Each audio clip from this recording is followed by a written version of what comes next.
Hello my friends, I hope you're having a fabulous day. Today we are going to cook a bottom round roast or rump roast. You might buy a rump roast or a bottom round roast because perhaps you see it on sale at a really good price. Perhaps, like I did, you bought half of a cow or a fourth of a cow and that is part of your package. But either way, a rump roast or a bottom round roast does require some skill to cook properly or it will be very tough and dry. So first I'm going to show you my roast. This was part of a cow that I think I bought fourth of a cow. My daughter and I split one. So this was part of the cow. So this was raised by a local farmer. I believe it is 100% grass-fed. It may be grain finished and I prefer grain finished. Unpopular opinion, but I think it tastes better. But either way, let me see. Grass-fed beef, bottom round roast, grass-fed and finished, raised without hormones, antibiotics. Rump roast is located where you might think toward the hind end of the steer. So there's not a lot of fat, as you can see. But today I want to give you tips on cooking the rump roast or the bottom round and making it tender. I'll probably be putting on several pair of gloves. I do not touch raw meat, ever. I just don't, I've got a thing about it. But first I want to show you what I always do. I am always going to sear my roast. You do not have to sear it, and we're gonna sear it on the stovetop. You're gonna walk over here with me. You don't have to, but if you want an extra layer of flavor and texture, you're gonna wanna sear it. Searing causes a chemical reaction from the heat, and it's going to form a little bit of a crust, and it also adds flavor. When the meat hits the oil and the seasonings, it sort of bakes in these seasonings, not bakes in, it sears the seasonings in, and it's just better to me. So that's what we're gonna do, and it does not take long. I would say no more than 10 minutes max. Pardon the mess. I need a fairy to come clean my house because this is just ridiculous.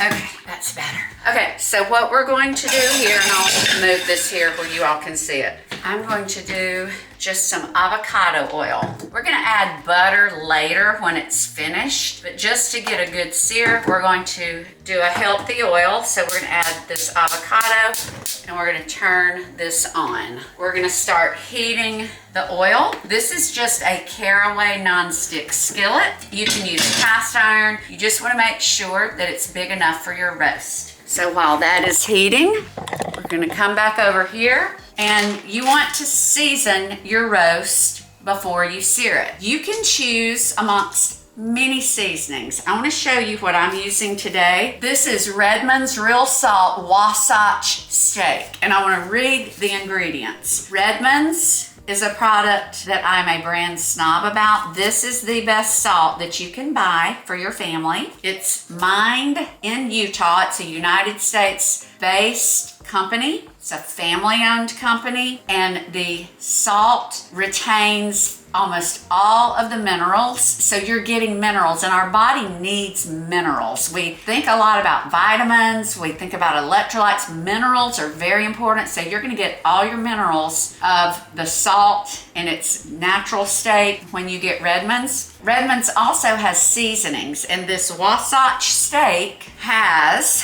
in this order, which means the most to the least, ancient sea salt, which is Redmond's, organic black pepper, organic garlic, all of this is organic, so I'm not gonna keep saying it, onion, butter powder, mustard seed, white pepper, red pepper, coriander, rosemary leaf, dill, and dillweed. And it says it contains a blend of organic spices combined with grass-fed powdered butter and unrefined kosher salt for a rich, full-bodied flavor. If you have a product like this, you don't have to pull out your salt shaker, your pepper mill, your garlic powder. You can just use this. So let me take this off. Oh my goodness, that smells, I smell the butter. That smells fabulous. I'm gonna be honest, I just got this. Have not used it yet. But my love for Redmond's has just grown, and they have so many products. I've been using their electrolytes for over a year, would never go without them. I've been using their salt for years, but I've been experimenting with their seasonings and their next level. Okay, so while the oil is heating, I'm going to rub in this Wasatch steak. I'm on the struggle bus. There we go. Okay, now I like to coat it really well. I'm gonna bring y'all over here. I'm gonna come a little closer. I like to rub it in really well, massage it with a gloved hand. And of course, you don't have to wear a glove, but I do. Look at how beautiful that seasoning is. The different sizes, you can actually see what's in there. It doesn't just look like a stripped white, like plain table salt. And it smells fantastic. So rubbing it in is gonna help it penetrate. So I've got both sides. And now I'm gonna get the sides like this. And you can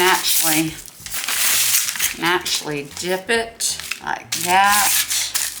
So I love that I can get everything in one. I love that. It saves time and effort. So here we go. So now, my friends, we are going to move over to the sear. Okay, so here we go. A key to getting a good sear is to let it sit for about 4 to 5 minutes before you turn it. Now I have this on medium. I'm gonna turn this up to high, but you don't wanna start moving it around and flipping it.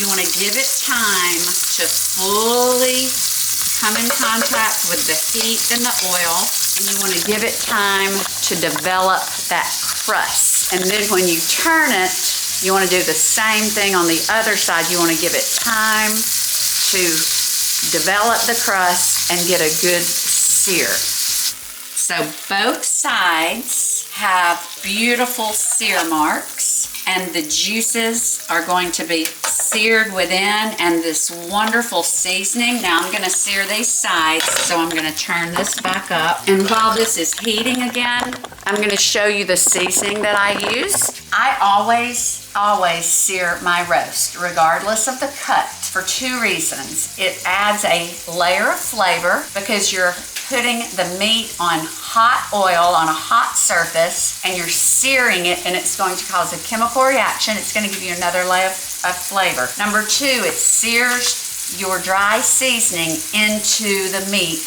and makes it stick. Guys, I didn't have to add anything else. The number 1 ingredient in here is Redmond's real salt, which retains all the minerals. This is all I put on it, and I want you to see how beautiful this is. Sear the sides of it. See that? I don't like the way that looks. And look how beautiful. I'm going to go ahead and turn this off. A rump roast, or bottom round, it does not have a lot of fat, and it is a tougher cut of meat, so you have to follow some tips to make it tender and make a delicious entree. Chuck roast is probably the fattiest roast, marbled with fat. But I will be honest, some chuck roasts that I have gotten have had so much fat that it's literally been a little bit of a turn off. If you get a really good one, then I think you're great, but they are very heavy with fat. I have a friend, she will not eat chuck roast. The only roast that she will cook is a London broil. And I did not start cooking London broil until my friend Deborah, I call her Presh, told me how she did hers. I sort of did some tweaks. So I have a fabulous London broil roast recipe, and it's I wouldn't say it's fall apart, but you can, pull it apart with your fork, and it's loaded with flavor. I add lots of seasonings. I'm a very heavy on the seasoning type cook. So I will make sure that I include all of my pot roast recipes that you can link to below, as well as I will link to this real salt Wasatch steak. And if you do not have, if you've never tried Redmond's real salt, I cannot recommend it enough. I have a discount code for you. I will never go without it. So now we have our steak, and it has a great sear. So look at this.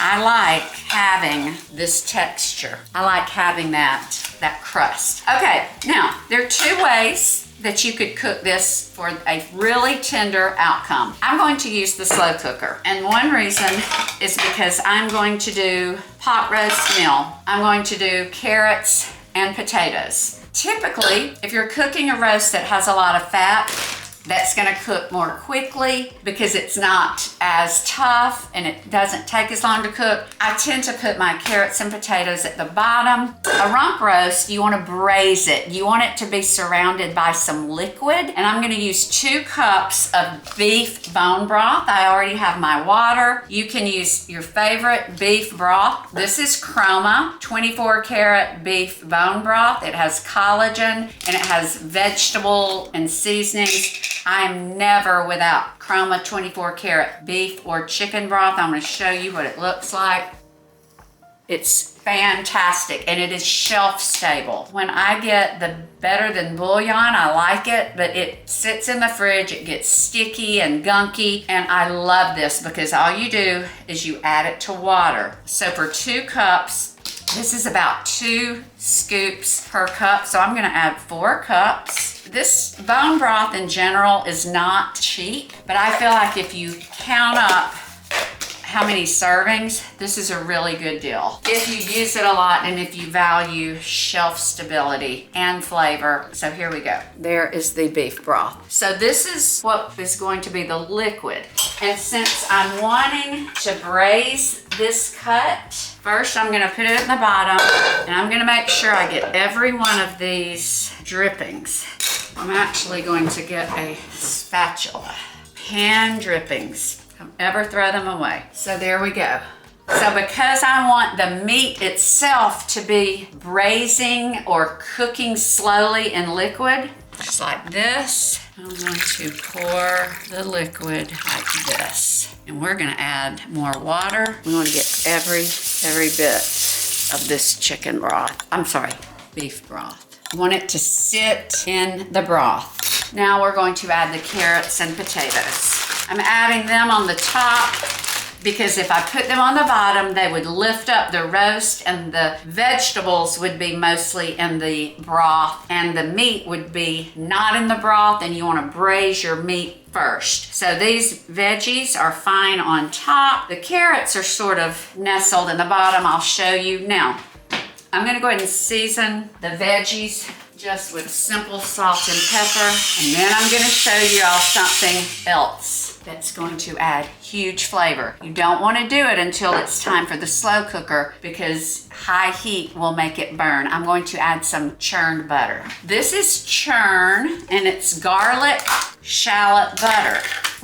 So it's grass fed and I'm just going to get a little of it, just like that. Oh my goodness. And I'm gonna let you all come over here. There it is. And I'm just going to put it like this. So I'm gonna keep doing this. I'm just gonna drizzle. I hope I'm not making y'all dizzy. So I'm gonna add a little more and just toss it in like this. So we're gonna have 2 types of fat. We've got butter, and then we've got the avocado oil, and then what little fat there was in the cut of meat. So we have that, and there's one more thing I'm going to add. This is my favorite condiment with beef. I love Worcestershire. We're gonna add Worcestershire. Worcestershire is great on onions. It's great on mushrooms. It's just fabulous. Okay, it's just fabulous. So here we go. So what we're gonna do, I'm gonna put it in the slow cooker. I'm gonna put the lid, and I'm going to cook this on low. It is, what time is it? I'm going to cook this is 8:07. This is probably not quite 3 pounds, I'm not sure. I'm gonna cook this 7 to 8 hours, long, low, and slow. I'm gonna cook it on low. I'm gonna put it over here and let that slow cooker and that beef broth and all of those seasonings do their work. Okay, I think that's all for now. I will check back with you all later today when this roast is ready. Hello, my friends. I want you all to see this rump roast. Let me grab my tongs and I want you to look at this. Fall apart tender. I've got to bring the camera over here. This was that tough piece of meat, and look It's fork tender. We have the carrots and the onions, and it was that easy. So I hope that this was helpful, and the next time you see bottom round or rump roast on sale, grab it, because you know now how to make it taste like $1,000,000. If you enjoyed this content, subscribe to my channel, and as always, I'm very grateful to any of you who are here. I hope that in some way I made your family more savvy, and until next time, you be blessed and stay savvy.